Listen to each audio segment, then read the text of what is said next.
Чыгунка з'яўляецца самым эфектыўным сродкам транспарта на сушы, то бок перавозіць больш людзей і грузаў на одну адзінку вытрачанай энергіі.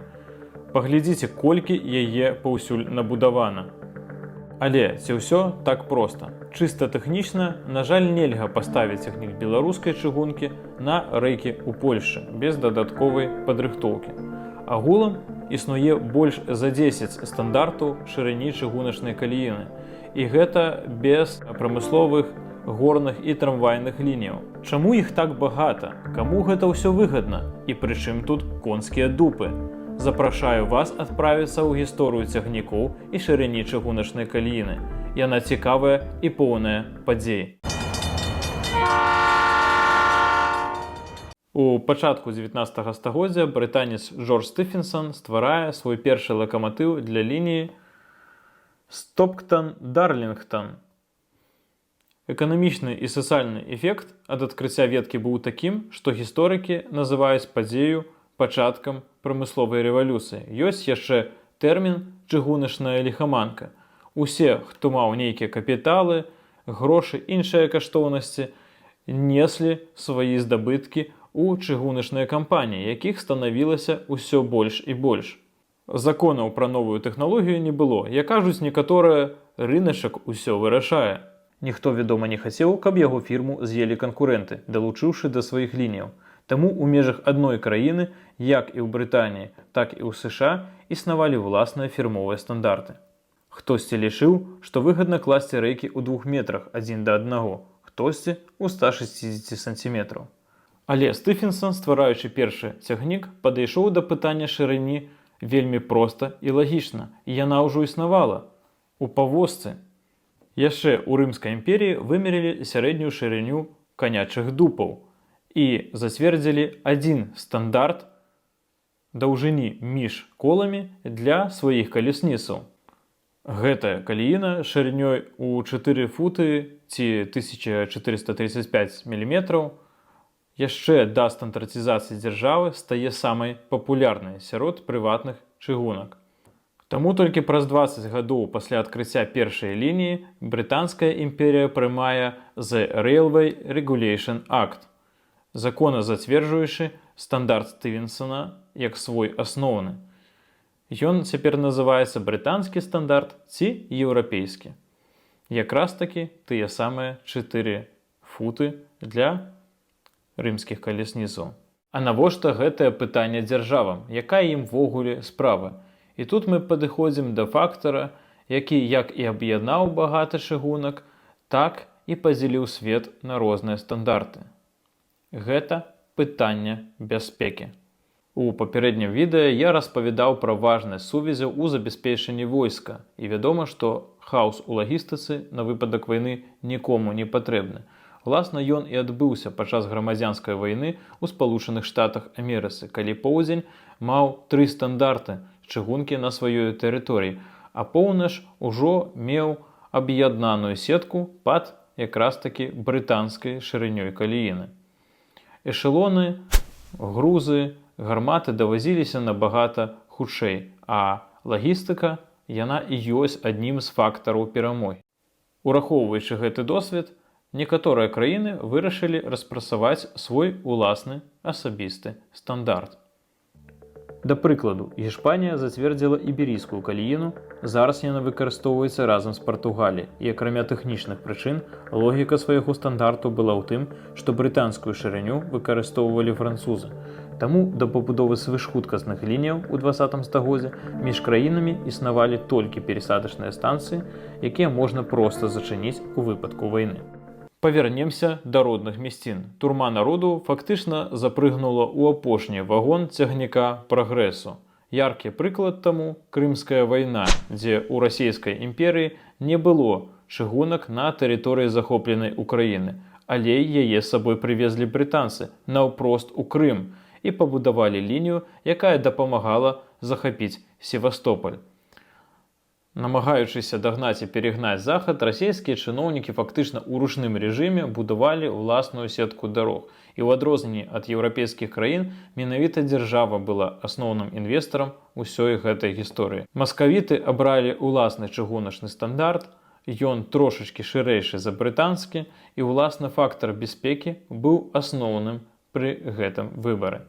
Дарэчы, раней расійская каліна скончвалася не ў Берасці, а на правым беразе Віслы, у Варшаве. Пэўны час гэты горад меў два розных тыпа чыгункі на двух берагах, але пасля атрымання незалежнасці ў пачатку 20-го стагоддзя польская ўлада выправіла гэты баг, аб'яднаўшы сістэмы заходняй і сходняй Польшчы, уласна як і две аднайменныя варшаўскія вакзалы.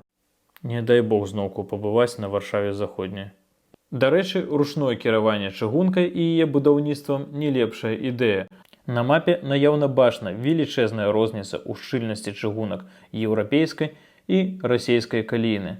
Авата кажа, што мы маем быць ім удзячны маскавітам, таму што яны разам з акупацыяй быццам прывезлі нам чыгунку на нашай землі. Ну і адзін з галоўных фактараў тэхнічны. Усё ж такі кожная мясцовасць мае свае асаблівасці. Дзесьці дарогу трэба пракладаць праз вялікую колькасць паваротаў, і шырыня каліінаў урахоўваюць гэты момант. Дзесьці, наадварот, рэльеф больш раўнінны. Для прыклада, Брытанія мала некалькі стандартаў, у тым ліку для сваіх калоній, якія яна там ужывала. Капская калііна, яна шырынёй у 1067 мм. Тыя, хто любіць Японію, мог заўважыць, што цягнікі там набагата вужэйшыя за нашыя. Ці, напрыклад, індыйская калііна, якая, наадварот, шырэйшая і за расійскую 1520 мм, і за іберыйскую, якая мае 1668. Чамусьці амаль двухметровы стандарт шырыні калііны не вельмі дапамог з наяўнасцю ў вольных месцаў у цягніках гэтага цікавага рэгіёну. Дадам тое, што менавіта тэхнічная матывацыя эксперыментаў шырынёй з калііны большая, таму што расейцам, што гішпанцам, што іншым краінам дапамагалі ствараць і будаваць чыгуначныя сістэмы брытанцы і амерыканцы. Для вызначэння стандартамі у іх быў досвед чыгуначнай ліхаманкі з рознымі варыяцыямі таго, якой мае быць калііна. Там, дзе рэйкі не маюць глобальнай, дзяржаўнай ці магістральнай важнасці, шырыню калііны ўжо абіраюць менавіта пад задачу.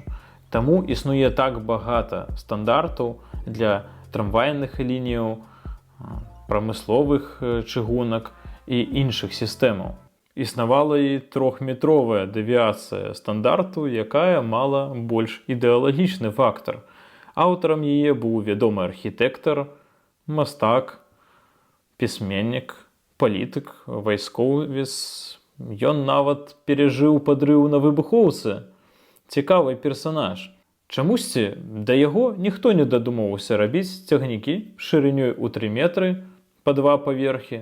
Напрыклад, танкі вагой у 189 тоннаў. Я ўжо маўчу пра артылерыйскую установку Дора з 7 ці 8 тоннамі снарадамі. Карацей, комплексаў у гэтага персанажа было немало. Планавалася, што цягнікі такога памеру будуць маць хуткасць 200 км на гадзіну і вазіць астарбайтараў, зброю, вайсковых з акупаваных зямель у Берлін. Дарэчы, па планам, гэтая рэйх-калііна мала праходзіць і праз Менск, але нешта пайшло не так, і да гэтых цікавых ідэй больш ніхто не павяртаўся.